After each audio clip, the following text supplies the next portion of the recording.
నమస్తే అండి, welcome to Guntur రుచులు. ఈరోజు అయితే ఇక్కడ రెసిపీ ఏంటని చూస్తున్నారా? బెండకాయ పచ్చడి.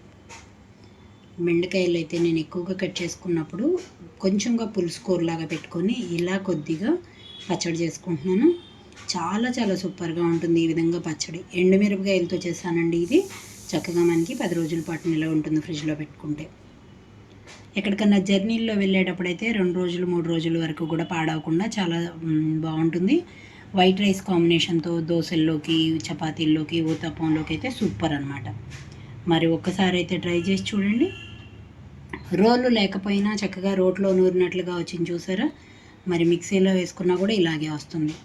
ఒకసారి అయితే ట్రై చేసి మీరు మీ ఒపీనియన్ని కామెంట్ బాక్స్లో పెట్టండి. ఫుల్ రెసిపీ కోసం వీడియోలోకి వెళ్దాం.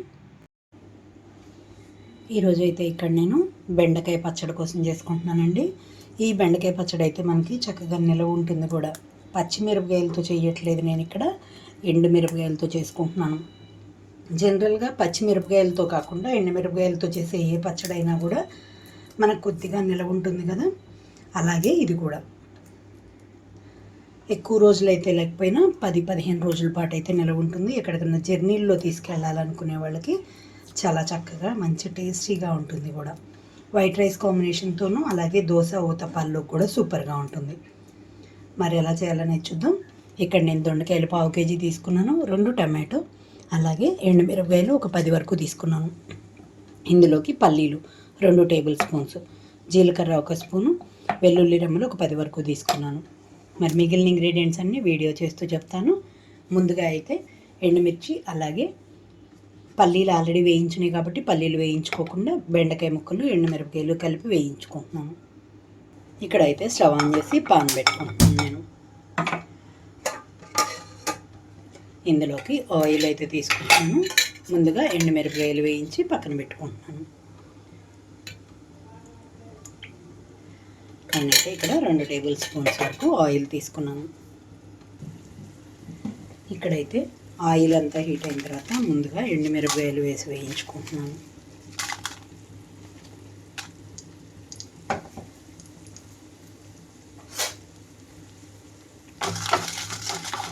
రెండు నిమిషాల పాటు వేయించుకుంటే చాలు. ముందుగా ఎండుమిరపకాయలు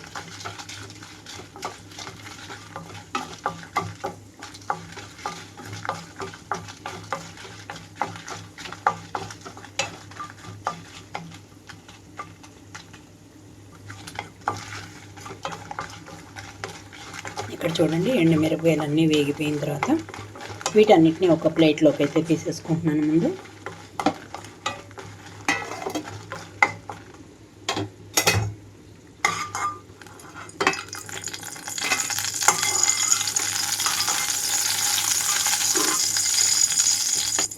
ఇప్పుడు ఇదే ఆయిల్లోకి బెండకాయ ముక్కలు మొత్తం వేసేసుకుంటున్నాను. అలాగే 2 టమాటాలను కూడా కట్ చేసి వేస్తున్నాను ఇందులోకి.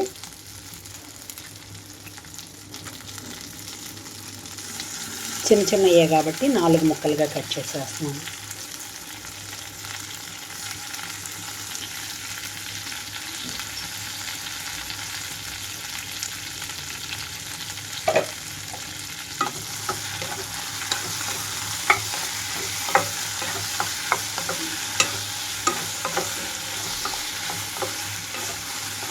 మొత్తం కలుపుకున్న తర్వాత మూత పెట్టేసి ఉంచుతున్నానండి.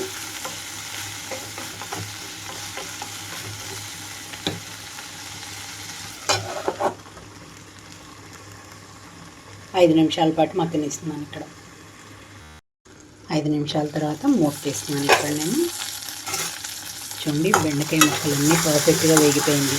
ఇంకా నేను స్టవ్ అయితే ఆఫ్ చేసి కొద్దిగా ఆరనిస్తున్నాను.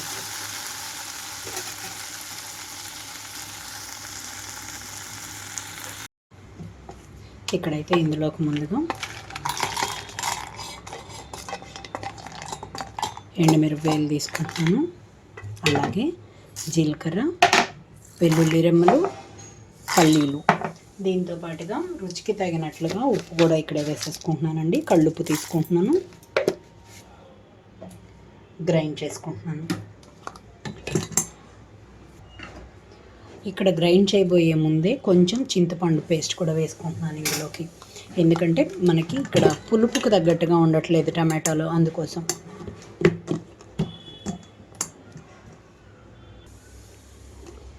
ఇక్కడ చూడండి, కొంచెం బరకగా గ్రైండ్ అయిన తర్వాత వేయించి పెట్టుకున్న బెండకాయ ముక్కలన్నీ ఇందులోకి వేస్తున్నాను.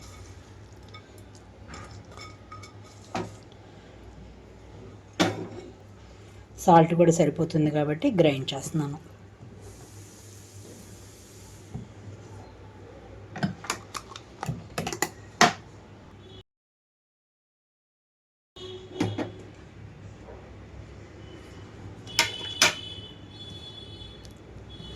ఇక్కడ చూడండి, మొత్తం కూడా మనకి మరీ మెత్తగా కాకుండా చక్కగా రోట్లో నూరినట్లుగా బరకగా గ్రైండ్ అయిపోయింది కదా. ఇదంతా ఒక బౌల్లోకి తీసేసుకుంటున్నాను. చూసారు కదా, బెండకాయ పచ్చడి రెడీ అయిపోయింది. పప్పు లేదా పప్పుచారు, గ్రేవీ కర్రీస్ ఏదైనా సరే వాటిల్లోకి రెండో కర్రీగా కానీ చట్నీగా కానీ సూపర్గా ఉంటుంది. బెండకాయలు ఎక్కువగా కట్ చేసేటప్పుడు కొన్ని పులుసు పెట్టుకొని ఇలా కొద్దిగా పచ్చడి చేసుకోండి, సూపర్ కాంబినేషన్. ఇందులోకి సైడ్ డిష్గా అప్పడాలు కానివ్వండి, వడియాలు కానివ్వండి, ఆమ్లెట్ కానివ్వండి, ఏదైనా సరే సూపర్గా ఉంటుంది. మరి ఇంకెందుకు ఆలస్యం, మీరు కూడా ట్రై చేసి చూసి మీరు మీ ఒపీనియన్ అయితే కామెంట్ బాక్స్లో పెట్టండి. అలాగే మీలో ఎవరైనా మా వీడియో ఫస్ట్ టైం కానీ చూస్తున్నట్లయితే ప్లీజ్ మా ఛానల్ని సబ్స్క్రైబ్ చేయండి. అలాగే మా వీడియోస్ని లైక్ చేస్తూ షేర్ చేయండి. పక్కనే ఉన్న బెల్ ఐకాన్ ఆల్ ఆప్షన్ని క్లిక్ చేస్తే మేము ఇచ్చే వీడియోలన్నీ మీకు నోటిఫికేషన్స్ వస్తాయి. Please encouragement. Thank you for watching. Thank you.